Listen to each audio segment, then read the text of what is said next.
Village committee ভোটের আগে ফের তিপ্রাল্যান্ডের দাবিকে ইস্যু করার চেষ্টা। আইপিএফটির এমসিসি সম্মেলনে রাজনৈতিক বার্তা স্পষ্ট।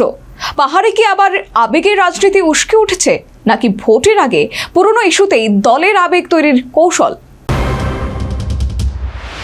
রাজ্যে আসন্ন ভিলেজ কমিটি নির্বাচনকে ঘিরে ফের সরগরম পাহাড়ের রাজনীতি। পৃথক রাজ্য তিপ্রাল্যান্ড গঠনের দাবি আবারও সামনে এনে রাজনৈতিক বার্তা দিল আইপিএফটি।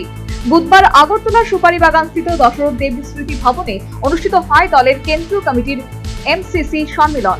উপস্থিত ছিলেন দলের সভাপতি প্রেম কুমার রিয়াং, সাধারণ সম্পাদক তথা মন্ত্রী শুক্লাচরণ নোয়াতিয়া সহ অন্যান্য নেতৃত্ব। দলীয় পতাকা উত্তোলন এবং প্রয়াত নেতা এনসি দেববর্মার প্রতিকৃতিতে শ্রদ্ধা জানানোর মধ্য দিয়ে শুরু হয় সম্মেলন। সংবাদ মাধ্যমের মুখোমুখি হয়ে শুক্লাচরণ নোয়াতিয়া জানান, প্রতি বছরের মতো এবারও কেন্দ্রীয় কমিটির বৈঠকে সাংগঠনিক বিষয়, এডিসি নির্বাচনের ফলাফল এবং আগামী রাজ্য সম্মেলন নিয়ে বিস্তারিত আলোচনা হয়েছে। তবে ভিলেজ কমিটি নির্বাচনে জোটবদ্ধভাবে নাকি আইপিএফটি এককভাবে লড়াই করবে তা এখনই স্পষ্ট করে বলতে নারাজ শুক্লাচরণ নোয়াতিয়া।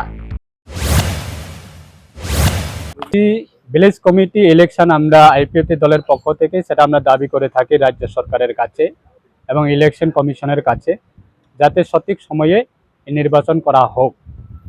এখন রাজ্য সরকার এবং নির্বাচন কমিশন সেটা প্রক্রিয়া শুরু করছে। আগামী দিনে অবশ্যই নির্বাচন হবে। নির্বাচন যখন ঘোষণা হবে আমাদের দলের রূপরেখা সেটা তৈরি হবে এবং কিভাবে আমরা নির্বাচনে প্রতিদ্বন্দ্বিতা করব সেটা অবশ্যই আমরা আলোচনার মাধ্যমে আপনাদের মাধ্যমে রাজ্যবাসীর কাছে সেটা জানানো হবে। এখন নির্বাচন ডিক্লার হোক না, নির্বাচন ডিক্লার হোক, কি হবে সেটা অবশ্যই আমাদের রাজ্য কমিটির সেটা আলোচনার মাধ্যমে আমরা অবশ্যই রাজ্যবাসীর কাছে সেটা জানানো হবে।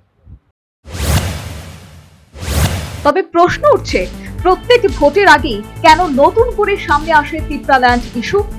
পাহাড়বাসীর বাস্তব সমস্যার সমাধান কি এই দাবির মধ্যে সীমাবদ্ধ, নাকি রাজনৈতিক জমি শক্ত করতে ফের আবেগের কার্ড খেলছে IPFT? Bureau report, news vanguard.